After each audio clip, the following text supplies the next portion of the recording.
तो एक गवर्नमेंट की तरफ से एक स्कीम है सुकन्या योजना करके, सुना है इसके बारे में? That is an excellent investment option, government की तरफ से सब्सिडाइज्ड है वो। तो वहां पे आप एक्सपेक्ट कर सकते हो 9% की रिटर्न जो गवर्नमेंट की तरफ से मिल रही है आपको, और हर साल का आपके ऊपर है आपको कितना इन्वेस्ट करना है।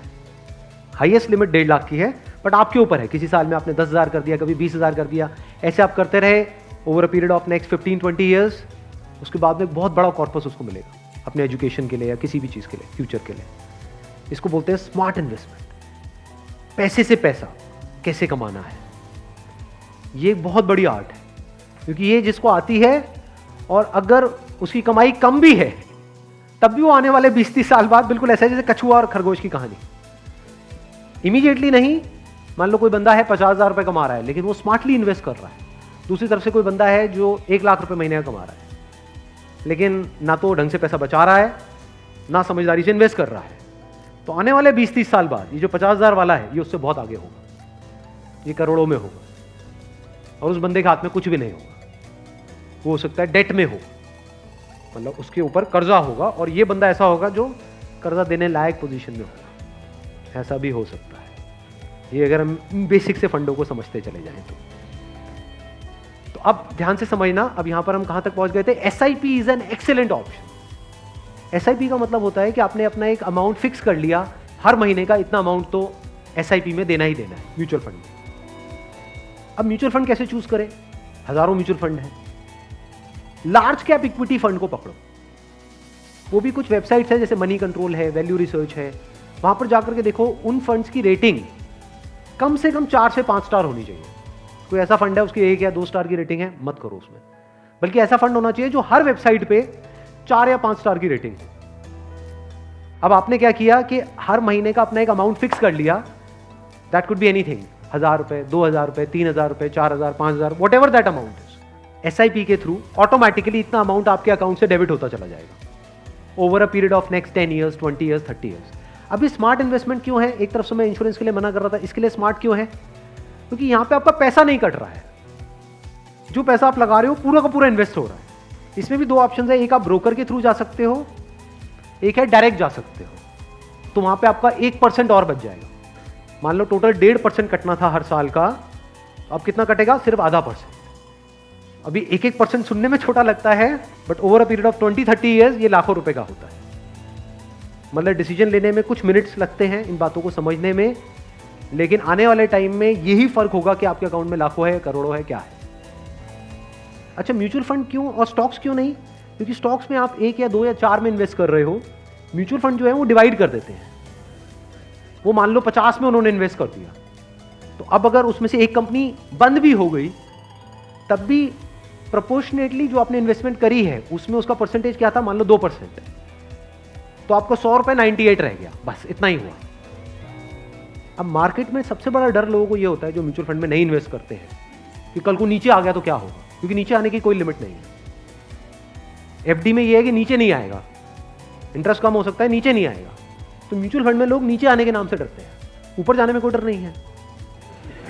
अगर गारंटी मिल जाए कि भैया साल का इतना % तो आना ही आना है और आता ही रहेगा जिंदगी भर, तो कोई डर ही नहीं है, फिर तो सारे लगा देंगे।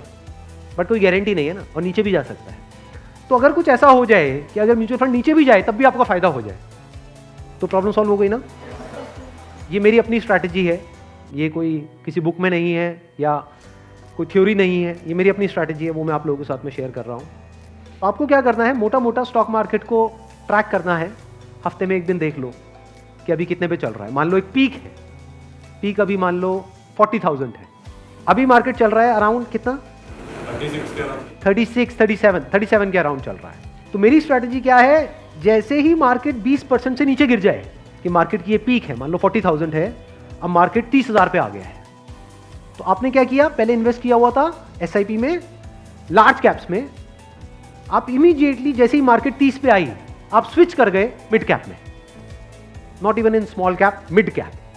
अब ऐसा क्यों किया? क्योंकि जब मार्केट 20% टूटेगा, सेंसेक्स का मतलब लार्ज कैप्स जो बड़ी कंपनीज हैं, जब मार्केट 20% टूटेगा यानी बड़ी कंपनीज के जो शेयर्स हैं वो 20% से टूटेंगे, तो जो छोटी कंपनीज हैं उनके शेयर्स 50 से 60%, 70% तक टूट जाएंगे। तो जब वो 60% टूटा तो 100 की चीज आपको कितने में मिल गई? 50 में या 40 में। तो जब मार्केट नीचे भी गया तो आपका फायदा हो रहा है। ये स्ट्रैटेजी समझ आ गई? वापस से जैसे ही मार्केट जो भी लास्ट उसकी पीक थी, मान लो 40,000, उससे 20% ऊपर गया तो मिड कैप से आप स्विच कर गए वापस से लार्ज कैप में। ये स्ट्रैटेजी जो है ये मैंने सीखी है वॉरेन बफे से। उनका जो बेसिक सा फंडा है, मतलब अगर एक लाइन के अंदर बोला जाए, वो क्या है कि जब मार्केट बहुत ज्यादा ग्रीडी हो तो डरो, और जब मार्केट डरा हुआ है तो ग्रीडी हो जाओ। बेसिक सा फंडा है। मतलब जब सब डरे हुए हैं तो थोड़े से लालची हो जाओ, और जब सब लालची हो रहे हैं, मतलब मार्केट ऊपर भाग रहा है, तो डरने लग जाओ। तो लार्ज कैप में डर कम है, मिड कैप में डर ज्यादा है। तो जैसे ही मार्केट नीचे जाएगा मिड कैप को सब छोड़ देंगे, उस वक्त आप उसको पकड़ लोगे। तो अब चाहे मार्केट ऊपर उठे तब भी आपका फायदा है, नीचे गिरे तब भी आपका फायदा है। आप वेट कर रहे हो, मैं आज एक्चुअल में वेट कर रहा हूं। लोग हैं डरते हैं, जो म्यूचुअल फंड में इन्वेस्ट करते हैं, स्टॉक्स में इन्वेस्ट करते हैं, लोग डरते हैं कि मार्केट नीचे ना आ जाए, मार्केट ऊपर। मैं वेट कर रहा हूं, जाए तो सही नीचे। समझ गए? क्योंकि लार्ज कैप टूटेगा 20%, तो मिड कैप टूट जाएगा 60%। तो मेरा 100 रुपए लगा हुआ था तो 80 रह जाएगा, उस 80 को उठा करके मैं मिड कैप में डाल दूंगा, फिर आराम से बैठ जाऊंगा कुछ सालों के लिए।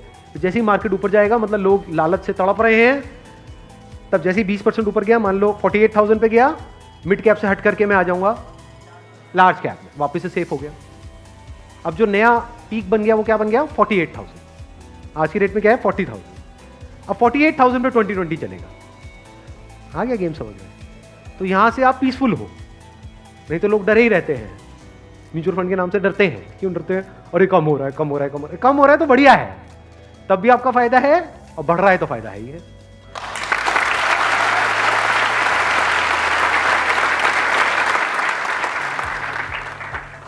समझ गए? ये बेसिक सा फंडा है, हमेशा याद रखना।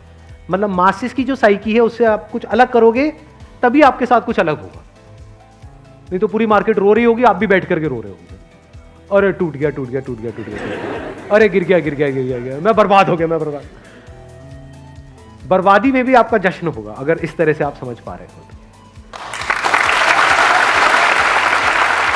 Thank you so much.